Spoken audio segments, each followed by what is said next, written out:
ખેડા જિલ્લામાં સહકારી બેન્કિંગ ક્ષેત્ર માટે મહત્વપૂર્ણ નિર્ણય લેવામાં આવ્યો છે.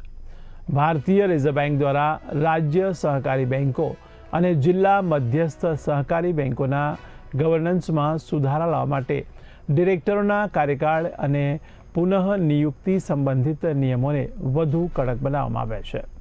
નવા નિયમો મુજબ ડિરેક્ટરો દ્વારા રાજીનામું આપી ફરીથી સત્તા પર ગોઠવાઈ જવાની પ્રથા પર રોક લાગશે.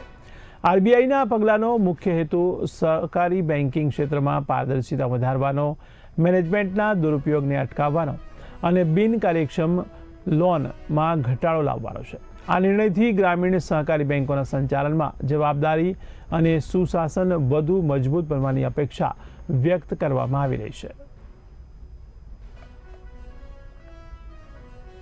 આરબીઆઈની કોઈ પણ ગાઈડલાઈન હોય ને એ હંમેશા ડિપોઝિટના ફાયદા માટે જ હોય અને એની ફરજ ડિપોઝિટરના જે પૈસાનું એની ડિપોઝિટ હોય એ ગ્રાહકની રક્ષણ કરવાની જ એની આરબીઆઈની જવાબદારી છે કે ભાઈ ડિપોઝિટનું રક્ષણ કરવું, જેને કારણે એને અમુક જે બંધારણીય બોર્ડ ઓફ ડિરેક્ટરમાં બંધારણીય ફેરફાર કર્યાનું કારણ જ આ છે કે કોઈ પણ ડિરેક્ટર એમ કે 10 વર્ષ સુધી રહી શકે, 10 વર્ષ બાદ એને ફરજિયાત નિવૃત્ત થવું પડે અને નિવૃત્ત થયા પછી બીજી બેંકમાં ડિરેક્ટર રહી શકે પણ એ બેંકમાં ફરી રહી શકે નહીં. એક આવી એક ગાઈડલાઈન કરવા પાછળનું મૂળ કારણ ડિપોઝિટની સલામતી અને ઉપાધ્યાય સતીશભાઈ, જે અત્યારે સરકાર જે આ ક્રેડિટ સોસાયટીઓ અને સામાન્ય ધિરાણ કરતી જે બેંકો માટે નિયમ બનાવ્યો છે કે ડિરેક્ટર 10 વર્ષ રહી શકે